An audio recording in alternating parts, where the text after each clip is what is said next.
El otro día hubo dos conferencias en el ámbito del instituto, una del doctor Bustamante y una del doctor Arias, que realmente fueron muy interesantes y abrieron la discusión a otras cosas que estaban más allá estrictamente de una cuestión técnica. Y me pareció bueno poder discutir esto a propósito de algo que salió ahora en New England, y es la fibrilación auricular tiene una alta prevalencia, más de 75 años, tal vez más del 10%, o por ahí anda, una incidencia que va a ir creciendo en los próximos años, puede ser asintomática, el ACV puede ser la primera forma de presentación de una FA y hay tratamientos efectivos, anticoagulación y dispositivos. Todo esto genera un escenario muy particular en el cual puede tener muchas implicancias. Primero porque es muy importante, porque va a ser más importante, porque podemos actuar, porque aparece la primera manifestación puede ser tremendamente grave, y entonces es factible hacer prevención si uno le da un tratamiento antes que aparezca esta cosa grave. Este es un paciente que consulta a un servicio de clínico de medicina familiar por un seguimiento. Tiene 75 años, hipertenso y diabético, no tiene historia de insuficiencia cardíaca, de stroke, de enfermedad coronaria, de enfermedad periférica, de enfermedad obstructiva, no tiene apnea del sueño, hipertiroidismo, enfermedad pulmonar, no bebe alcohol, no fuma y no usa sustancias que acá definen como ilícitas. Bueno, es decir que el tipo no tenía nada. En segundo lugar, la presión arterial estaba bien controlada con tiazidas y lisinopril. La diabetes tipo 2 manejada con metformina, no tenía ningún cambio reciente en la medicación que la venía tratando de hacía mucho tiempo, y él se sentía bien, no tenía ni dolor torácico, palpitaciones, disnea de esfuerzo, angina, edemas, claudicación intermitente, hacía sus actividades diariamente sin problemas, podía rutinariamente caminar media milla hasta un almacén y no tenía necesidad de pararse para descansar mientras hacía esa actividad. La examinación física no tenía nada remarcable y tenía una examinación cardiopulmonar normal. Es decir, el tipo estaba totalmente normal y fue a consultar a alguien que podría ser un clínico o alguien de medicina familiar y dice, mire, quiero evaluarme. Su mujer había recientemente fallecido por una complicación, como complicación de un ACV isquémico relacionado a una fibrilación auricular. Tenía un score CHAS muy alto, 4, pero ojo, él estaba en ritmo sinusal. O sea, esto se aplica a la fibrilación auricular, pero si uno consideraba todo esto, tenía un score muy alto. No tenía síntomas de fibrilación auricular y le pregunta al médico acerca de si era conveniente hacer un screening más profundo para saber si no tenía en algún momento una fibrilación auricular. Es decir, una arritmia oculta. Este fue el motivo de consulta, motivado claramente porque había fallecido su esposa como complicación de esto y seguramente no habría tenido nada y demás.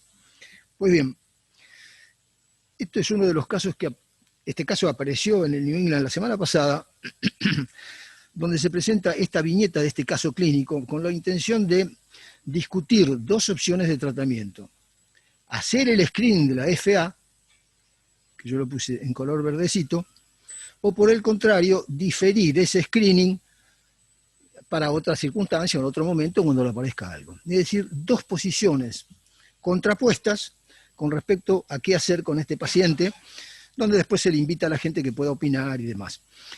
El que está acá es este tipo que está acá, que es del Departamento de Ciencias de la Universidad de Karolinska en Estocolmo, y el otro es de Louisville en Estados Unidos. Así que uno estaba a favor y otro estaba en contra. Veamos los argumentos que ponían uno y otro, que yo los coloqué argumento contra argumento, alterando un poco la secuencia en la cual fue publicado en el New England. El que estaba a favor cita el primer artículo, dice 6.000 pacientes, 75 años, randomizados a dos grupos, control o screening de fibrilación auricular. ¿Cómo hacían el screening? Bueno, el screening lo hacían, le daban un aparatito que permitía sacarse un electro por 30 segundos 2 veces por día, y él lo tenía que hacer 2 veces por día durante 14 días. Es decir, durante 14 días se registraba en ese aparatito esto. ¿De acuerdo? Después se lo daba y ahí veíamos si aparecía una arritmia que básicamente tenía una presencia esporádica. Y él dice que el resultado de este estudio, el que está a favor de intervenir, dice, el grupo de intervención tuvo significativamente, pero muy modestamente, menos episodios de puntos finales, que era un punto compuesto de ACV isquémico o hemorrágico, embolismo sistémico, hospitalización por sangrado, muerte de cualquier causa, que el grupo control. Entonces cita este primer artículo que dice, ojo, porque esto puede ser bueno, hacer un screening. Esto es muy prevalente, muy importante. Y cita en forma un poquito más detallada un segundo estudio que incluye 70 pacientes de 75 años, otra vez randomizados a un grupo control y al screening. Pero ojo, este screening no era con este aparatito de registrar durante 14 días, 2 veces en el día, durante 30 segundos. No, era una máquina implantable que iba a registrar la actividad en forma permanente y constante. Es decir, tremendamente mucho más sensible. Bueno, el seguimiento más o menos también unos 5 años, y el aparato implantable, ese registro muy minucioso de la actividad eléctrica del paciente, un 30%, más del 30% lo tenían, con episodios de más de 6 minutos de fibrilación auricular que motivaron la anticoagulación. Es decir, ojo, 1 de cada 3 que esto no tenía nada, tenía esto. Por lo tanto, y esto derivó en una conducta, que es la anticoagulación, importante. Ahora, cuando analizaron el punto final primario, que también era un punto combinado, pero mucho más trascendente que este, porque era puntualmente stroke o embolismo sistémico, no hubo diferencias significativas. Acá, 4,5 en el registro programado y 5,6 en el registro de control, en el control. Esta diferencia no fue significativa, no hubo episodios de mayor sangrado. Y el que cita esto para promover el screening, dice, ojo, el estudio no tenía mucha potencia para demostrar una tasa de eventos que no fue muy alta. Por lo tanto, cita el estudio, tiene una posición, el estudio no es significativo, está bien hecho, con una máquina muy particular, y el tipo lo cita como una tendencia a decir habría que hacer esto. ¿Qué dice el que no está a favor de esto, de este mismo estudio? Bueno, dice, son 5 años de seguimiento de un equipo implantado que fue capaz de detectar por 3, o sea, detectó en forma, más o menos lo mismo, hubo detección de fibrilaciones auriculares y que motivaron el uso de la anticoagulación. O sea, él reconoce, que va a estar en contra finalmente, de que este estudio tuvo estas condiciones, detectó y motivó una conducta. Pero dice, no hay diferencias significativas en stroke o embolismo sistémico con esta P que ya vieron ustedes, ni tampoco en causa de muerte de cualquier causa, la muerte de cualquier causa. Es decir, dice, mire, esto está muy bien, pero no hubo ninguna diferencia en esta conducta. Para después seguir, el paciente descripto, el anterior, el que describimos a propósito para discutir el caso, es similar a un paciente promedio del estudio LOOP. Ahora, miren lo que dice acá.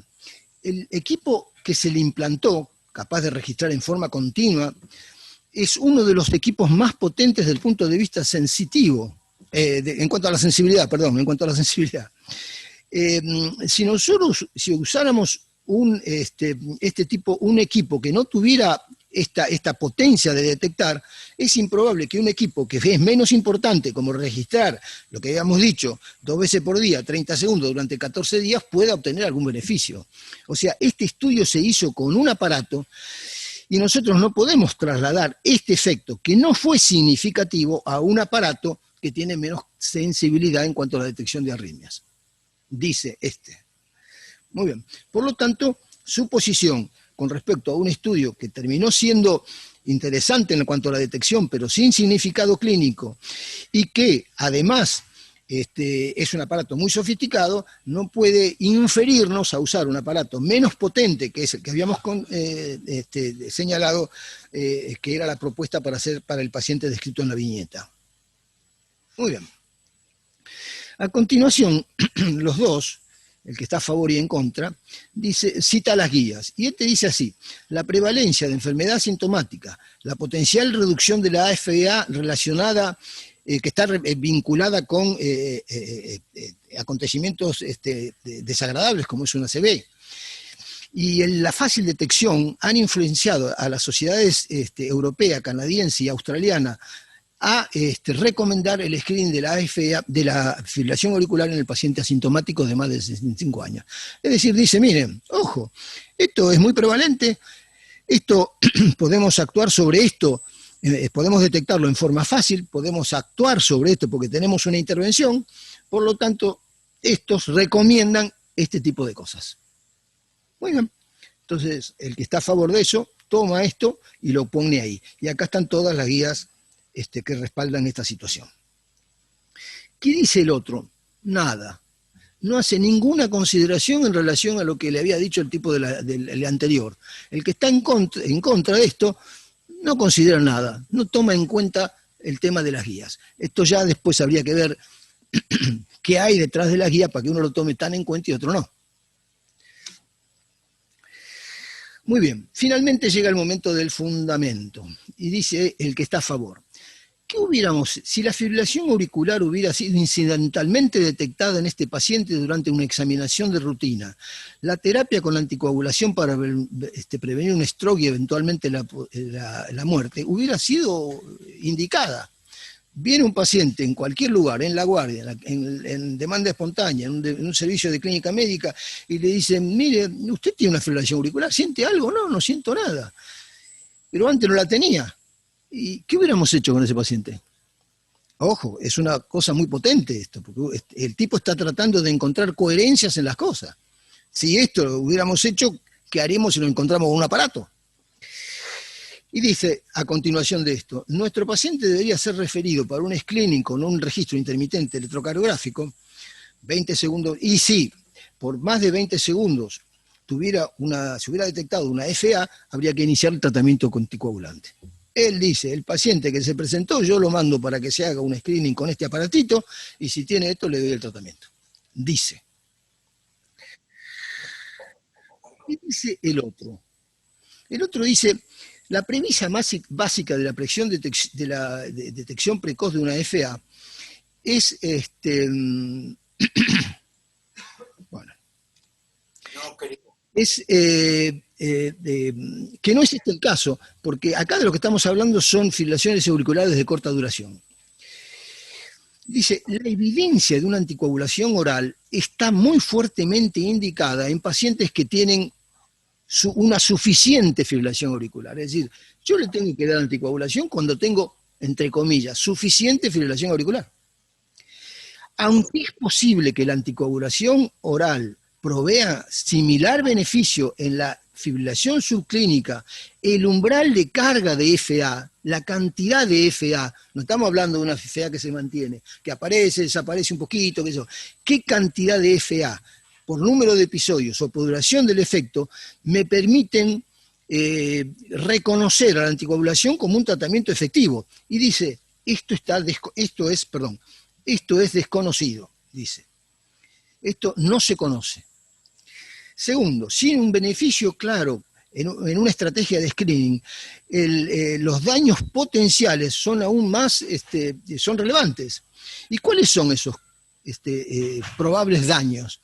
Y dice, hay dos daños. Uno es la posibilidad de la anticoagulación, el sangrado por anticoagulación, y el descubrir otras arritmias, que aparezcan otras arritmias, ¿como cuáles? Como las arritmias ventriculares complejas, una bradicardia, todo lo cual pueda conducir a que yo derive a este paciente a un grupo encaminado por el doctor Maid, por ejemplo. Y vaya a ver acá al doctor, a la gente de electrocardiografía, porque apareció esto. Es decir, la aparición incidental de una arritmia, que no estaba en los planes. Es decir, entonces, dice, finalmente, entonces, no tenemos suficiente información sobre los episodios transitorios y, en segundo lugar, y la relación riesgo-beneficio que podría significar darle anticoagulación, y además podemos tener fenómenos incidentales. El problema central en los días actuales con respecto al monitoreo es que no hay una referencia estándar de las arritmias encontradas habitualmente. Y entonces dice que, dice acá más o menos así, si yo rotulo a esta persona como que está enferma, un tipo que estaba saludable, creo todo un problema con todas estas connotaciones que están acá. Este es el argumento que dice este tipo. De modo que hay argumento y contraargumento en este sentido, y este finaliza así. Yo le recomendaría a este hombre, bueno, que se tome su tiempo para, superar la pérdida de su esposa. Mientras tanto, le diría que no ignore si le aparecen nuevos síntomas y que pueda eventualmente monitorizarse sin la asistencia de ningún aparato. Es decir, mire, le recomienda, fíjese si tiene algún síntoma, tómese el pulso, qué sé yo. Mientras tanto, no haga nada. Entonces, pregunta y contrapregunta, posición y contraposición con respecto a un tema que es clínicamente muy relevante, muy importante. Muy bien. Finalmente los dos terminan diciendo, bueno, ojo, va a venir un estudio futuro, un estudio, por ejemplo, que va a reclutar 120.000 personas, dice el que está a favor de esto, solamente para reforzar su posición, pero no condiciona su decisión a esto. Dice, esto va a venir para en alguna medida consolidar mi punto de partida de hoy, que creo que habría que monitorizar a este paciente. Y que los datos van a ser presentados en el 2026, fíjense el número. El otro también dice que van a aparecer otros estudios y cita estos dos estudios. Yo cuando aparezca esto, ahí recién voy a cambiar algo. Es decir, que uno con los estudios futuros dice, no, esto me va a consolidar en mi posición actual, y el otro dice, ya veremos a ver qué pasa.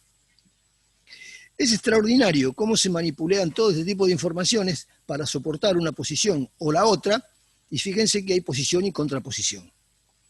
Muy bien. Usted diría, ¿estamos acá para discutir fibrilación auricular? No, porque a mí me parece que se derivan de acá 3 escenarios que me parece que trascienden un poquito la temática de la fibrilación auricular y que avanzan sobre la medicina y probablemente sobre más. El primer escenario es el de la FA. El pronóstico de la FA transitoria de corta duración no, es lo que está en discusión. Para uno tiene importancia, para el otro no tiene importancia. La relación riesgo-beneficio de actuar sobre esto, de la anticoagulación, de actuar sobre este episodio, para unos seguramente va a cerrar la ecuación, para el otro no cierra la ecuación. Y hay un tema que es la aparición de elementos incidentales, arritmias en este caso, incidentales, que significan toda una cuestión acerca de qué hacemos con eso. Que uno de ellos lo puso en un escenario, dice, sí, pero cuando usted detecta incidentalmente porque le hace un electro a alguien que se va a operar de un juanete, ¿usted cómo actúa? Y esto es lo mismo. Así que es toda una temática. Pero esto es un escenario muy limitado a la FA. Hay un escenario clínico más amplio que está detrás de todo esto. Es la interpretación de los ensayos clínicos randomizados. Fíjense que los dos rescatan el mismo ensayo. Uno con elementos suficientes para decirme, mira, este es ensayo, a mí me lleva para decir que tengo que hacer esto. Y el otro dice, no, pero no hay una P significativa. Y además no es trasladable, porque usted está usando un aparato que no es de la sofisticación del aparato del ensayo clínico. El otro tema es el problema de los hallazgos incidentales. Y por último, las guías con recomendación de expertos, que seguramente son evidencia C todas las guías que cita el otro, porque si no, le pondría el ensayo clínico. El 80% de las guías tienen recomendación firme, fundamentadas en posición de expertos, que son una evidencia C, recomendación de expertos, no recomendaciones firmes. Por lo tanto, estas 3 cuestiones, ¿cómo interpretamos un ensayo clínico? ¿Qué inferencia le damos a datos observacionales? ¿Cómo hacemos con estos datos? El problema de hallazgos incidentales y las guías con recomendación de expertos que citamos, pero que termina siendo una evidencia C, son elementos que están más allá de la FA y que aplican a toda la medicina. ¿Y cuál sería el tercer escenario? Hay un escenario extendido, que es esto. La industria, equipos y farmacéuticos, va a presionar para actuar en este sentido. Y esto es universal. En la FA, en cualquier escenario clínico, va a haber esa situación. El segundo punto es el marketing que se va a hacer sobre los médicos y sobre la población en general, sobre esto. El tercer tema va a ser las redes sociales. Y que es un tema que puso el doctor Arias, paciente consumidor. Es decir, ¿qué va a pasar con esto? Va a haber una fuerte presión de la industria, tanto farmacéutica como de equipos y aparatos. Se va a hacer marketing sobre eso y van a aparecer periódicos en los diarios o en las revistas. Mirá lo que está pasando. A comentar en las redes sociales. Che, que esto, que lo otro, qué sé yo. Y finalmente el paciente va a terminar como un consumidor sobre el cual se va a ejercer cierta presión para que esto se generalice. Es decir que, partiendo de un escenario pequeño, si no se enojan los arritmólogos, que es la FA, uno lo puede extender a la clínica y lo puede extender a un escenario general, donde están las reglas generales de cada vez que alguien entrevé una posición que se tiene que expandir. Muy bien, la pregunta, y termino ya, Rodolfo, ¿hay una probable intervención capaz de actuar sobre los 3 escenarios a favor o en contra? ¿Hay algo que yo diga, mira, esto? Bueno, sí. Si nosotros tenemos un ensayo clínico controlado, multicéntrico, población representativa, que encuentra un efecto significativo, con un bajo número necesario a tratar y con una relación riesgo-beneficio expresada por el beneficio clínico neto favorable, se terminó. Se acabó. Después podemos hablar si cuesta mucho, si cuesta menos, si esto, se acabó. Esto es lo que ha estado pasando cada vez que hay una situación que plantea controversias y que te termina resolviendo con esto. Ahora bien, la pregunta es, ¿se va a esperar por esa intervención, que es el ensayo controlado, o se actuará con la información disponible? Bueno, ahí están las reglas del mercado y las leyes del mercado que van a tratar de promover esto, más allá de que aparezca este estudio por lo costoso que es este estudio. Y si hay dificultades para implementarlo, se va a terminar haciendo porque es la única forma de quebrar la situación. Bueno, hasta acá llegué. Muchas gracias.